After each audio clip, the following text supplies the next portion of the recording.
Morning, it is May 4th today, and we're going to be in Judges chapter 19, verse 1. Well, really just focusing on verse 1 here. It's something that's come up already a number of times in the book of Judges. It's this refrain that comes through it. In those days, Israel had no king, and I reflect on that a lot. I think it is a core misunderstanding of the world around us. Certainly, scripture is inspired, it's inerrant, and when the author here says those in those days Israel had no king, he's saying that both factually but also ironically. He's speaking about the fact that they had no human king, of course, but the reality is, the overarching reality is that they do have a king, that God is their king. The problem, therefore, is that they're acting as if they have no king, as if God doesn't exist, as if God isn't in control, as if they're not under his kingship, as if they are in control of what's happening.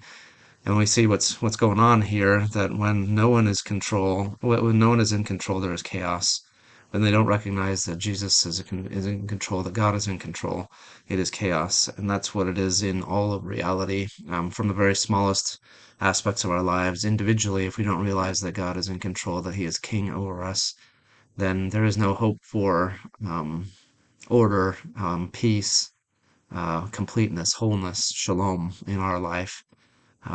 We will eventually head into chaos and misery, because we don't recognize him as king. And I think that's a natural consequence of it, but it's also a gracious, God-given consequence of it. When we live apart from his reality, apart from his lordship, apart from his control on our life, he only lets us go so far before we experience the misery of being without him.